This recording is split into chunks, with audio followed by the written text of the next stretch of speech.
Hello students, welcome to my channel. இந்த வீடியோவில் என்ன பார்க்க போகிறோம்னா 10th ஸ்டாண்டர்ட் மேக்ஸ் அழகு 7 அளவியல் எடுத்துக்காட்டு 7.9 தான் பார்க்க போகிறோம்.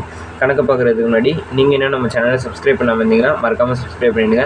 அப்போ தான் நம்ம சேனலில் அப்லோட் ஆகிற வீடியோஸ்லாம் உங்களுக்கு நோட்டிஃபை ஆகும். ஸோ இப்போ வாங்க என்ன கேட்டிருக்காங்க பார்க்கலாம். ஒரு கோள வடிவ வளிகுண்டினுள் காற்று உந்தப்படும் போது அதன் ஆரம் 12 சென்டிமீட்டரிலிருந்து 16 சென்டிமீட்டராக உயர்கிறது. இரு புறப்பரப்புகளின் விகிதம் காண்புன்னு கேட்குறாங்க. இப்போ பார்த்தீங்கன்னா வளிகுண்டுனா என்னதுன்னா பலூன். நம்ம பலூன் பார்த்தீங்கன்னா அந்த பலூன் தான் வளிகுண்டு. ஸோ ஒரு கோளுடைய வளிகுண்டுன்னு காற்று உந்தப்படும், அதாவது நம்ம ஒரு பலூனை ஊதும்போது அந்த பலூனோட ஆரம் 12 சென்டிமீட்டர்லேருந்து 16 சென்டிமீட்டராக அதிகரிக்குதான். அப்போ அந்த பலூனோட புறப்பரப்புகளின் விகிதம் தான் கேட்குறாங்க. ஓகேங்களா? ஸோ இப்போ பார்த்தீங்கன்னா இங்கே கொடுத்துருக்கத நம்ம ஆரம் அவங்களே கொடுத்துட்டாங்க. என்னென்ன கொடுத்துருக்காங்கன்னா 12, 16, அதாவது 2 ஆரம் கொடுத்தா. அப்போ நம்ம என்னென்ன எடுக்கணும், R1 R2ன்னு 2 ஆரம் எடுத்துக்கணும். ஓகேங்களா?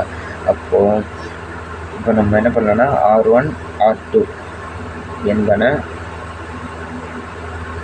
வளிகுண்டின் ஆரங்கள் எந்த?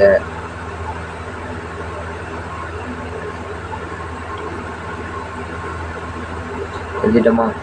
R1 மற்றும் R2 என்பன வளிகுண்டின் ஆரங்கள் என்ன? இப்போ பார்த்தீங்கன்னா R1/R2 ஈக்குவல் R1ஓட வேல்யூ பாருங்கள். R1ஓட வேல்யூ 12/R2ஓட வேல்யூ பாருங்கள். R2ஓட வேல்யூ 16 போட்டோமா? இப்போ இதை கேன்சல் பண்ண முடியுமா பாருங்கள். கேன்சல் பண்ண முடிஞ்சா நம்ம கேன்சல் பண்ணிக்கலாம் இப்போ. ஸோ இப்போ நம்ம இதை கேன்சல் பண்ணிக்கலாம். 4 டபுள்ஸில் கேன்சல் பண்ணிக்கலாம். ஓகேங்களா?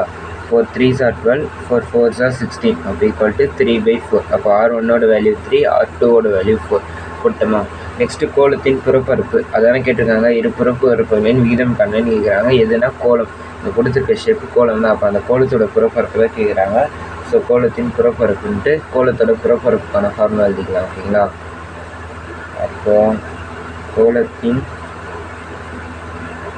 புறப்பரப்பு ஈக்குவல் டு 4πr²/4πr². இங்கே R1 R2 இருக்குன்றதுனால R1 R2 போட்டாச்சா? அடுத்த ஸ்டெப் பாருங்கள். இங்கே பாருங்கள் 4π கேன்சல் ஆகிடுமா? அப்போ என்ன இருக்கும்? R1²/R2². இது மட்டும்தான் இருக்கும்.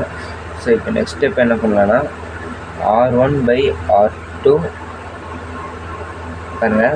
R1²/R2² இருக்குது. இப்போ நம்ம ஹோல் ஸ்கொயராக மாற்றிக்கலாம். R1/R2 தான் ஹோல் ஸ்கொயர். ஓகேங்களா? அடுத்த ஸ்டெப் பாருங்கள். R1ஓட வேல்யூ என்ன?